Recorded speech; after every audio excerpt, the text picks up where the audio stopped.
రెండు మాటలు అడగచ్చా? అడగండి మేడం, అడగండి. ఒకటి ఏంటంటే కనుక, ఏమీ మీకు నిజంగా వాళ్ళు చేసేటట్టు అయితే కనుక వాళ్ళు ఒక మాట మాట్లాడుకుని మీకు తెలియకుండా మీ గురించి చెడుగా ఎక్కడో గుంపు మాట్లాడుకునేటట్టు అయితే మీరు సైకాట్రిస్ట్ దగ్గరికి ఎందుకు వెళ్తారు? అవును. అంటే మీరు ఇష్టపూర్వకంగా సైకాట్రిస్ట్ బంజారాయిల్స్ లో ఆ సైకాట్రిస్ట్ దగ్గరికి వెళ్ళారా, లేదంటే మీ స్నేహితురాలు మిమ్మల్ని మా బలవంతంగా స్నేహితురాలు చెప్పింది సార్, బలవంతంగా తీసుకెళ్లారా? సైకలాజికల్ ఫీలింగ్ ఉంది నీకు, ఆ. నువ్వు డాక్టర్ దగ్గరికి వెళ్ళు అని చెప్పింది. ఆవిడ చెప్పింది, కానీ మీరు అప్పుడు సైకలాజికల్ ఫీలింగ్ అనుకున్నారా, లేదంటే నిజంగా ఖచ్చితంగా వాళ్ళ వెనకాతల బ్యాక్గ్రౌండ్ నుంచి మాట్లాడుతున్నారు? నేను సైకలాజికల్ ఫీలింగ్ అనుకోలేదు. ఇప్పుడు కూడా అదే మాట? ఇప్పుడు కూడా అదే మాట. ఇప్పుడు కూడా మా మాటలు ఒకటే వినిపిస్తాయా, జనాలు కూడా కనిపిస్తారా? జనాలు కనిపించారు మేడం. ఇప్పుడు మాట్లాడే వాళ్ళు మాత్రమే పక్కా చెప్తాను మేడం నేను. ఇప్పుడు ఎవరు మాట్లాడుతున్నారో కూడా మీకు తెలుసు. ఇప్పుడు ఇన్ని సంవత్సరాల తర్వాత, ఇప్పుడు దగ్గర ఇప్పుడు 25 years అయింది మేడం. 25 years తర్వాత ఇది నాదే తప్పు ఒకటి. సూసైడ్ అటెంప్ట్ చేసుకున్నాం అన్నారు కదా, చాలా అదేమైందమ్మా? చేసుకున్నాను మేడం. అది ఎట్లా మళ్ళీ ఎట్లా బయటపడ్డారు? ఏదో నాకు చావు రాలేదు. ఫస్ట్ టైం అయితే గాంధీలో ఏం చేసుకున్నారు ఎలా? 25 కంపోజ్ చేసుకున్నాను మేడం. కాంపోజ్ 25 ఎంతమ్మా? 0.25 0.5 డోస్ తెలియదు. సరే, డోస్ తెలియదు. పిల్లలకి ఎందుకు వేసారమ్మా? మీకు కదా పిల్లలకి వేయలేదు మేడం, పిల్లలకి వేయలేదు, నేనే వేసుకున్నా. అయితే ఒక కంపెనీ అది క్లోజ్ కాలే ఇంక అప్పటికి సాలరీస్ లేక 3-4 సంవత్సరాలు అయింది. అయితే అక్కడే ఉన్నప్పుడు వేసుకున్నా. గాంధీ హాస్పిటల్ అడ్మిట్ చేశారు. తర్వాత బతికారు. ఒక వ్యక్తి వచ్చాడు నా దగ్గరికి బ్యాగ్ పట్టుకొని వచ్చి, నువ్వు కంపెనీ గురించి ఎండి గురించి ఏది చెప్పొద్దు, 10,000 తీసుకొని పత్రికల వాళ్ళతో మాట్లాడొద్దు, 10,000 తీసుకొని నోరు మూసుకొని ఊకోమని వచ్చిండు నన్ను. ఇది జరిగి ఎంతకాలం అయిందమ్మా? 96లో సార్. 96. నేను హోస్టల్లో లేను, మా అత్త ఉంది నా పక్కన ఉండి బాగా తిట్టింది. అది హోస్టల్ ఏం లేదు, ఏం మాట్లాడుతున్నాయా నువ్వు, ఏం మాట్లాడే పరిస్థితి లేదు, డబ్బులు తీసుకొని మాట్లాడుతున్నావు, అది కరెక్ట్ కాదు అని తిట్టి, మా అత్త తిట్టగానే వాడు చూస్తాను ఏమని చెప్పాలి కానీ నిన్ను నీ పిల్లల్ని జీవితాంతం నేను నాశనం చేస్తా అనుకుంటే వెళ్ళిపోయాడు.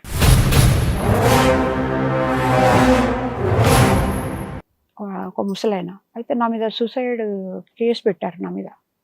అప్పుడు నేను అప్పటికి హోటల్ అవునులేండి, అప్పట్లో సూసైడ్ అటెంప్ట్ చేస్తే కేసు పెట్టారు నా మీద. అదే ముసలోడు వచ్చాడు మళ్ళీ వచ్చి స్లిప్ ఇచ్చి, నీ కేసు నెంబర్ ఇది సో నువ్వు కోర్టుకు అటెండ్ కావాలని చెప్పాడు. చెప్తే చిన్న ఎండి ఉండు ఒక ఆయన దగ్గరకు, సార్ ఇట్లా నా ఇట్లా అయిందంటే, నువ్వేం భయపడకమ్మా, నాకు తెలిసిన అడ్వకేట్ ఉన్నాడు, నేను ఆయన మాట్లాడతా, నువ్వు వెళ్ళి రా అని చెప్పి 2 సంవత్సరాలు నడిచింది మేడం కేసు. నడిస్తే వెళ్ళిన లాస్ట్కు జడ్జి లేచి చేతులు ఎత్తి నమస్కారం చేసి, చూడమ్మా ఇంకొకసారి ఇది చేయకు, నీకు జాబ్ దొరికిందంటే. జడ్జి మీకు నమస్కారం చేశారా?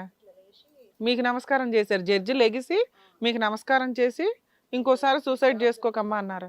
మీకు జాబ్ దొరికిందమ్మా, మీరు ఇంకా పిల్లల్ని ఇట్లా చేయొద్దు కదమ్మా, మీరు ఇట్లా చేసుకోవడం తప్పమ్మా, మీరు జాబ్ దొరికింది సార్ అన్నా. నేను దొరికింది సార్, నేను చేస్తున్నా అంటే, పర్వాలేదమ్మా మీరు జాబ్ చేసుకొని హాయిగా ఉండండి, ఇంకెప్పుడు ఇలాంటివి చేయొద్దు అన్నారు. అదేలేండి, మీ గురించి నిలబడటం కాదు కానీ అతను లేచి వెళ్ళిపోయి ఉంటారు. మొత్తానికైతే ఇట్లా అన్నాడు ఆయన. అంటే నేను కూడా నమస్కారం పెట్టి లేచి నిలబడి వచ్చేసిన. అంటే నాకు ఏదో గొప్పతనం కోసం నమస్కారం అనలేదు మేడం, బహుశా పిల్లల గురించి ఇట్లా. మీ పిల్లలు ఎక్కడున్నారమ్మా ప్రస్తుతం? ఎక్కడున్నారు మీ పిల్లలు? సార్ నేను ఒకటి చెప్తాను సార్.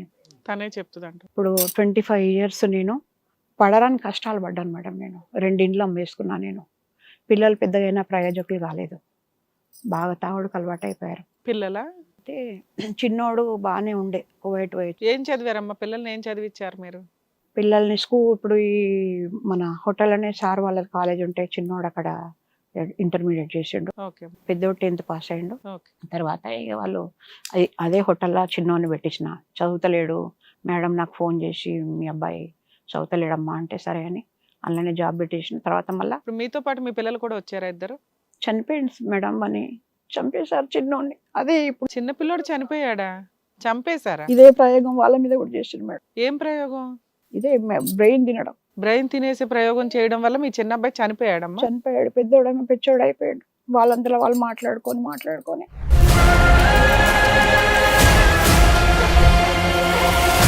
రీసెంట్ గా సెప్టెంబర్ లో చనిపోయాడు. ఎలా చనిపోయాడమ్మా మీ చిన్న అబ్బాయి? చెప్తున్నా సార్, నేను 25 years అట్లా ఉన్నా కదా, ఏదో 2 ఇండ్లు అమ్మేసిన, పిల్లల్ని చదువుకుంటా ఉన్నా. నేను ఉన్నాక పెద్దోడికి 2 సార్లు పెళ్లి చేసిన, సెట్ కాలేదు. పెద్ద అబ్బాయికి 2 పెళ్లిళ్ళు అయినాయి. పెద్ద అబ్బాయికి 2 పెళ్లిళ్ళు అయినాయి, సెట్ కాలేదు. చిన్నోడు కూడా ఏం చేయలేదు, మళ్ళా దుబాయ్ పంపించిన, మస్కట్ పంపించిన. మీ రెండో అబ్బాయి వేరే కంట్రీస్ కూడా వెళ్ళొచ్చాడు. ఇంటర్మీడియట్ చదివి ఏం పని మీద వెళ్ళాడు? Job madam. ఇంటర్మీడియట్ కి ఏం పనులు? షోరూమ్ లా చేసేది అనమాట, పెద్ద షోరూమ్ లా, ఇంటర్నేషనల్ షోరూమ్ లో చేసేది.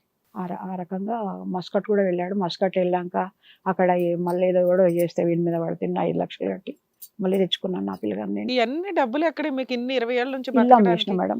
2 ఇళ్ళు అమ్మేశారు ఆవిడ. నా హస్బెండ్ చనిపోయినప్పుడు నాకు 70,000 ఏమో వస్తే అలా కొన్ని కలిపి ఇల్లు కొన్నాను నేను. ఓకే. కొంటే అప్పుడు 15 ఏళ్ళు ఆ ఇంట్లోనే ఉన్నాక ఆ ఇల్లు ఖాళీ చేసి మళ్ళీ బయటకు వచ్చినాక ఇక వీళ్ళు సరే ఏం చేస్తలేరు కాబట్టి ఇల్లు అమ్మి కొన్ని ఇంట్రెస్ట్లకు ఇచ్చి ఆ ఇంట్రెస్ట్ల మీద బతికినా నేను. కాదమ్మా, మీ ఫ్రెండ్ ఒక డాక్టర్ దగ్గరికి వెళ్ళు ఇదేదో సైకలాజికల్ ప్రాబ్లం అన్నారు అనుకోండి, మీరు వెళ్ళారు కదా, ట్రీట్మెంట్ తీసుకున్నారా లేదా? ఏం లేదు, నిద్ర గురించి టాబ్లెట్లు ఇచ్చారు. నిద్రకి టాబ్లెట్లు ఇచ్చారు. మీ పెద్ద అబ్బాయికి 2 మ్యారేజ్లు ఫెయిల్ అయినాయి. మరి ఆ విషయం మీద మళ్ళీ ఏమన్నా హాస్పిటల్కి వెళ్ళారా ఎప్పుడైనా? అప్పుడు పిల్లలకి ఏం కాలేదు. అప్పటి కొన్ని రోజులు మానేశారు మేడం వీళ్ళు. ఇప్పుడు మధ్యలో ఎవరు మాట్లాడడం మానేశారు. మానేసినాక నేను బాగానే ఉన్నా, పిల్లల్ని చూసుకొని అది చూసుకొని నేను పెళ్లి చేసి బాగానే ఉన్నా. మళ్ళీ ఇప్పుడు రీసెంట్గా 3 years అయింది. ఇప్పుడు మళ్ళీ స్టార్ట్ చేశారు మాట్లాడడం. చెప్పండి. నేను కరోనా గిట్ల వచ్చింది కదా, ఇప్పుడు ఇది కొంచెం కష్టం. నేను ఏం చేసిన అంటే ఇప్పుడు పిల్లలు ఇట్లా తయారైనాక మొన్ననే ఒక 10 years బ్యాక్ ఒక పెద్ద ఏజ్డ్ ఆయన పెళ్లి చేసుకున్నాను నేను. ఎందుకంటే పిల్లలు ఏం చేస్తలేరు. మళ్ళీ మీరు పెళ్లి చేసుకున్నారా? అవును, 3 years బ్యాక్. 3 years back. మళ్ళీ పెద్ద ఆయన ఎవరినో పెళ్లి పెద్ద ఆయన 75 years ఆయనను. ఎందుకమ్మా?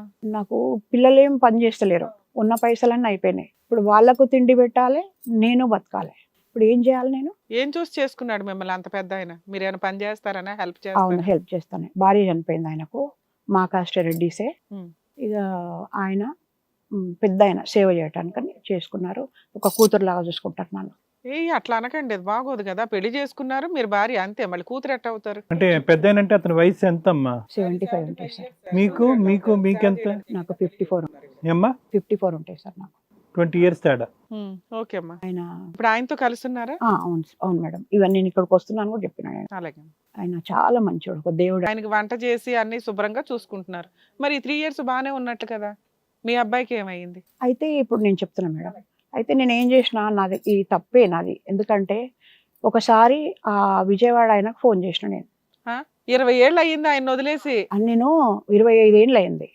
ఉన్నాడా లేడా ఏమన్నా పెద్ద. నీకెందుకమ్మా, నీ కష్టాలన్నీ తీరి ఓ వ్యక్తిని పెళ్లి చేసుకుని ఉన్నావు, బాగుంది, ఆయన చాలా మంచోడు అంటున్నావు. కాదు మేడం, ఈ మొత్తం జర్నీలో అతను ఎక్కడో ఉన్నా కూడా ఈవిడికి ఆ బ్రెయిన్ తినటం అనేది కంటిన్యూ అవుతుంది అతని ద్వారా. సార్ కాదు సార్, నేను అనుకున్నా మళ్ళా పెద్దోడికి ఏదన్నా ఆధారం చూపిస్తాడేమో. ఈయన చూపిస్తున్నాడు ఆధారం? ఆయన ఏం చూపిస్తలేడు మేడం, నా పిల్లల్ని ఏం పట్టించుకోవడం. కానీ అతనంటే మీకు నమ్మకం లేదు కదమ్మా. ఆయన ఎప్పుడో నమస్కారం పెట్టి వెళ్ళిపోయాడు. నమ్మకం లేదు. అయితే పెద్దోడు కొంచెం మెంటలీగా తాగుడు గిగుడు చేస్తున్నాడు కదా, రీహాబిలిటేషన్ సెంటర్లు వేస్తే కొద్దిగా దారికి వస్తాడేమో అని ఇద్దరిని. అప్పుడు ఈయన్ని అడగొచ్చు కదా. ఈయన ఏం చేయడు మేడం, డబ్బులు మాత్రం హెల్ప్ చేయడు. తిండి పెడతాడు, షెల్టర్ ఇస్తాడు. ఓకే. హిట్ టీవీ యాప్, ఇందులో short news, live news, entertainment shows, movies, digital magazines తో పాటు మీ జిల్లా వార్తలను కూడా ఫ్రీగా చూడొచ్చు. అంతేకాదు కేజీ నుంచి పీజీ వరకు విద్యార్థులకు స్కాలర్షిప్ కూడా అందిస్తున్నాం. ప్రతి వారం 10 మందికి లక్కీ డ్రా ద్వారా ఒక్కొక్కరికి 10,000 రూపాయలు అందిస్తున్నాం. ఇంకెందుకు ఆలస్యం, వెంటనే హిట్ టీవీ యాప్ ని డౌన్లోడ్ చేసుకుని ఫ్రీగా ఎంటర్టైన్మెంట్ పొందండి. Hit TV app. Hit TV app. Please download hit TV app. Hit TV యాప్ని ఫ్రీగా డౌన్లోడ్ చేసుకొని ఎంజాయ్ చేయండి. మీకు నచ్చిన ఎంటర్టైన్మెంట్ కోసం హిట్ టీవీ యాప్ ని ఫ్రీగా డౌన్లోడ్ చేసుకొని ఎంజాయ్ చేయండి. హిట్ టీవీ యాప్ని డౌన్లోడ్ చేసుకుని ఆస్వాదించండి, ఆశీర్వదించండి. ఇంతమంది సెలబ్రిటీలు హిట్ టీవీ యాప్ ని డౌన్లోడ్ చేసుకోండి అని చెప్తున్నారంటే ఎంత మంచి యాప్ ఆలోచించండి. అమెరికా అమెరికా అమెరికా అమెరికాలో చదవాలనుకునే వాళ్ళకి విశ్వసనీయమైన పేరు మన శౌర్య కన్సల్టెన్సీ. UK లో 1 year masters. UK లో 1 year masters. 2 years work permit up to 5 years visa. Contact Saurya Consultancy. Contact 89851 89851.